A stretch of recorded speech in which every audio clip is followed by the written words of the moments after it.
Hey guys, before we start the video, I just wanted to ask for a moment of your time. Due to unfortunate circumstances, I once again find myself hunting for a job, which means now more than ever, any potential support you can give this channel is so appreciated. Whether that is monetary support, such as joining the Patreon, becoming a channel member, or even leaving a super like, super thanks, or just going and buying minis off of Mercari or eBay, or if it's less tangible and it's just sharing the videos around, clicking subscribe if you haven't already, and just being sure to comment and like and get these videos out there so I can get this channel monetized. Anything helps in the meantime, guys. Thank you so much for your continued support, and let's get to the video. The topic of lost media is all the rage these days. But while everyone and their brother searches for well-known pieces like Saki Sanabashi, Slamfest 99, and old episodes of Doctor Who, there are hundreds, if not thousands of pieces that no one is looking for. These are those pieces. This is lesser-known lost media.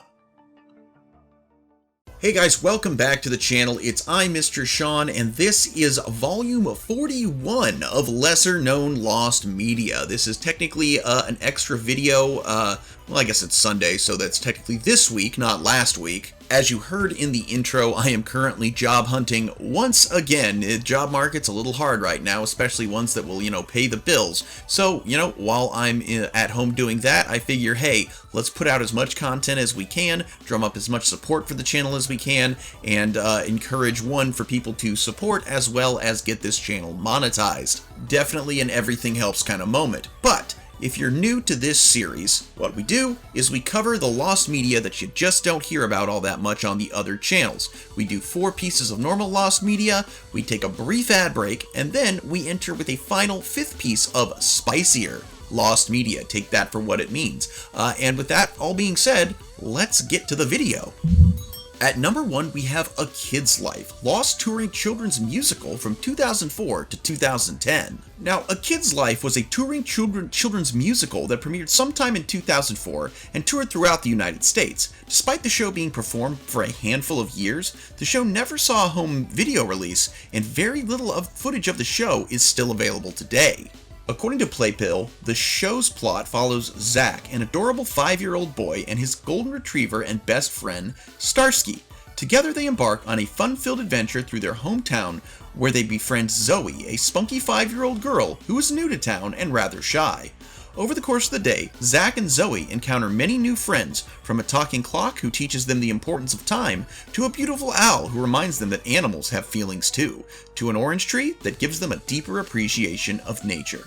Mr. Sullivan, the corner store clerk, joins the fun by showing them just how wonderful a kid's life can be. The NY Times article on the show states that the show was performed at St. Peter's Church in New York City, and a video on the show's Facebook page has the cast doing meet and greets outside of the Wadsworth Theater in Los Angeles, California. Another location where the show was performed was the YMCA Bolton Center in Bay Shore, New York in March of 2007. There was even a canceled sequel, A Kid's Life Goes to School, that never emerged. It's just very interesting that something that, was definitely, this is clearly a kids program. It's marketed to kids. You'd think they'd try to do as much as they could to get it out there, make some money by recording a performance, selling, I guess at that time would have been DVDs, but apparently it's all just kind of out there in the ether and has disappeared, which is really interesting, especially considering some of the obscure productions that have easily available home media tapings. So this was just kind of interesting how it just kind of faded. Up next, we have Agina's Prophecy, a lost build of a canceled US localization of the Famicom platformer from 1988. Agina's Prophecy is a US localized version of the game Agina no Yogen, released by Vic Tokai in 1986 for the family computer, aka the Famicom, if you haven't picked up on that. The game was ported and released on the Commodore 64 in 1988 for the US and Europe. There were plans to release it on the NES around the same time, but it was never featured heavily in magazines or advertisements, only appearing on Play It Again and Coming Soon lists, and was never finally released. Now, on September 9th of 2017, a person named the Zodiac 111 had a prototype ROM and uploaded a playing footage video to YouTube. It is believed that he is still in possession of the ROM, but it has not surfaced online.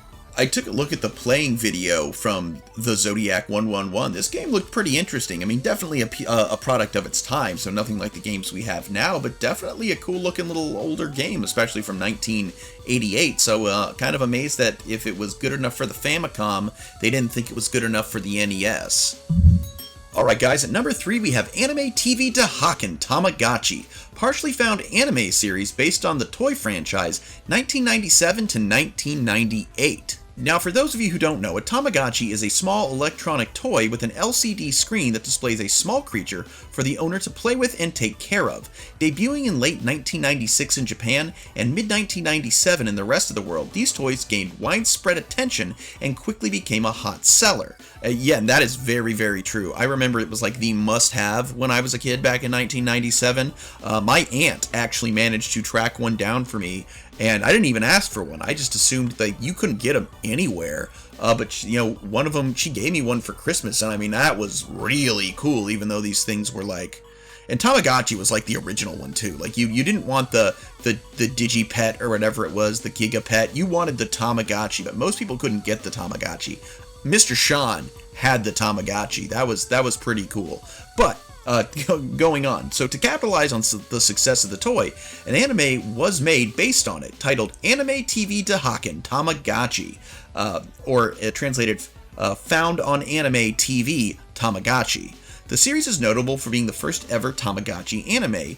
Only 9 of the syndicated 27 episodes were ever released on home media, leaving over half of the series lost. The plot of the series is very simplistic, with each episode running a little over a minute or less. There's no dialogue and no connecting plot to each episode. Each episode centers on one or more Tamagotchi as they go on adventures, get into fights, eat meals, and more. Which doesn't sound like much, but ultimately that's more than your Tamagotchi could do. The series aired from July 7th, 1997 to March 21st of 1998 on Fuji TV. For years it was assumed that the series had an intro and an ending song, and that these two were considered lost. It wasn't until recently, though, when it was discovered that the supposed creator of the intro and ending songs, Noko, was actually the writer on staff. So no, these episodes, they did not have an intro or an outro. As we previously stated, while episodes 1 through 9 have been found, that leaves episodes 10 through 27 still missing. Artwork from the series has surfaced from Telebi magazines, showcasing unique art that's never been seen before. Some assume that the artwork is from episode 26, though this has not yet been confirmed. The whereabouts of the rest of the series is unknown. Currently, there's very little information regarding the series online. It's unknown when, if ever, the rest of the episodes will ever surface. This one kind of amazes me that it got lost even without the video, like home media release, because Tamagotchi's hugely popular. They made an anime of it, and this was at a time when VHS recording was definitely common, especially in Japan where this would have aired. And I don't know if it aired elsewhere, but since there was no dialogue, it wouldn't have been very hard for it to do so. So the fact that nobody just has this whole thing, like, you know, you were a kid, you had your Tamagotchi, you knew there was the anime, you told your parents, hey, please tape every episode for me. My dad used to tape Pokemon in the mornings for me. He didn't know what Pokemon was. He didn't have to get it to tape it for me. So the fact that nobody had this in a VHS collection and that's since been uploaded to the internet, absolutely astounding that it's lost. I mean, looking back, Tamagotchi sucked, but we all loved it. At number 4, we have Chunyoungjang, lost Korean sound film from 1935. Chunyoungjang, the story of Chunyang, was the first Korean-made sound film released in 1935. The film is an adaptation of the 18th century Korean novel Chunyoungjang. During the sound film period, many theaters in Korea competed to screen foreign sound films. However, sound films had not yet been produced in Korea at that time. Accordingly, the release of Chunyoungjang was a wish come true for many Korean film lovers. The film is more meaningful as the sound technologies were all domestically developed. So what was this film about? Chunyoung, the daughter of a Gisagin, I know I said that wrong, from Namwon, and Yim Mong-yeong are engaged. When Mong-yeong goes to Hansong with his father, the newly appointed magistrate attempts to take Chunjan Chunjang rejects his pleas for her to come to serve him, and he throws her in jail.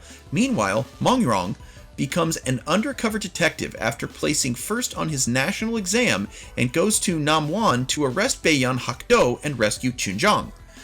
Now, as to the reception, the film has been criticized for its technical errors and the cast's lack of acting skills. The sound technique was reportedly poor because no one knew how to use the machine. They had to resort to post-production dubbing to record the sound. Unlike silent films, they needed advanced equipment such as soundproof cameras, silent lights, and a studio to control external noises. Despite these technical shortcomings, people were amazed by the live video with sound. Chunyangjang became an instant hit and stayed in theaters for an extended period of time, as Korean audiences appreciated hearing their own language in the cinema. Now, the film is known to be lost and is most likely simply one of the many Korean films that were lost as a side effect of war. The only remaining snippet of footage is found in another film titled Spring of the Peninsula. In the film, there is a very long scene that depicts Korean filmmakers shooting Chunyangjang. Alongside that footage and a couple stills from the film, Chunyangjang is lost to this day. I was going to say I could not believe that this film would be allowed to go missing due to it being Korea's first sound film, but then it's like, yeah, the Korean War. A lot of stuff happened, a lot of stuff was destroyed, and this film sadly sounds like it is a casualty of that time period, which is really sad because this is, Korean films, just like the Asian cinema has blown up, especially in like the past 3 or 4 decades. All the Hong Kong films, the Chinese martial arts films, Japanese martial arts films, anime-based films, even just their dramas. Have you ever seen J-dramas, K-dramas? All of this like cinema media from Asia has come so far, and it would be really neat to see, especially in Korea, which Korea right now, especially in the West, is just blowing up in the popularity of its media, what the humble beginnings they started from. But unless they can find a copy of the film, that sadly doesn't seem like it's going to happen. Alright guys, we'll get to that spicy piece here in a sec, but just, I just wanted to, this is the ad break, and I just kind of wanted to tell you that any support you can give the channel really means the most right now. As stated twice already in this video, I currently find myself seeking employment. It has been a rough few years on the employment front for me. So since this channel began, posting the first video back on October 17th of 2021, I have worked for 4 different companies. Since this channel posted its first video back in October 17th of 2021, I've ended up working for 4 different companies, which was never the plan. The company I was working for when I started this channel, that was going to be my forever company, and then they laid 90% of us off. And so I took the first job that was offered to me. I worked there for a year and was then told there would be layoffs there. So then, out of desperation again, I found myself a position with a company that was the complete wrong fit for me. It wasn't the right vibe, the commute was way too long, and so after a month and a half, I found myself working for my most recent employer, and just after 3 weeks working for them, I was let go, and it was really kind of came out of nowhere for me. Now, the company I most recently worked for had hired me as an office assistant, and they hired me under the understanding that I had not used most of their systems, and in fact the one system of theirs that I had used in a different capacity, and they would be needing to train me on these things. And each week I did a little better, I was making progress, the mistakes were being kept to a minimum, but last day of week 3 rolls around, and the owner of the company, because it was a very small company, only 5 employees including me, sits down with me and basically tells me that more or less, he just doesn't have the time to train me on this, that he needs someone who can hit the ground running, knows how to do all that stuff. They made a mistake. They did not have the time to train somebody. They needed somebody who already knew those systems. Which, fair enough. At the rate they want to pay somebody for that position, I don't think they're going to find someone with that much experience. Do I find it a little bit unfair that I wasn't even given a full month to try and learn the basics of the position? Yeah, a little bit, but ultimately, not much I can do about it. I was learning as fast as I could, and I was taking all the steps I needed to get everything down, but unfortunately, they needed somebody who already knew what to do. So it's back to the drawing board. I have a couple of good leads, and I'm hoping to hear back from them soon, but in the meantime, guys, while I am trying to find my next position, any financial support you can give this channel, whether that be joining the Patreon or becoming a channel member, even at the $1 tiers, super appreciated. Going to my Mercari and my eBay, buying a mini or two, also highly appreciated. Leaving a one-time donation either via PayPal or as a super thanks, also super helpful. And if you can't do any of that, because I know times are tough for everybody, please leave a like, please leave a comment, please subscribe if you haven't already, because if I can get this channel monetized, that would mean the most. We're very close. I need about 250, a little bit more than that, subscribers in order to get that accomplished. And also, if you can just, share the video around to everybody so that more people can see this. Again, any way you can support the channel, monetarily or otherwise, really helps. Whether you're helping with money or with the algorithm, I truly appreciate it.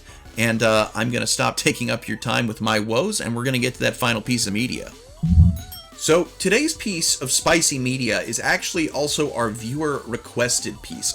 Again, this one was suggested by Simon the Remix Guy, and Simon the Remix Guy suggested Joy Junction, a partially found TBN Christian children's show from the mid-1980s.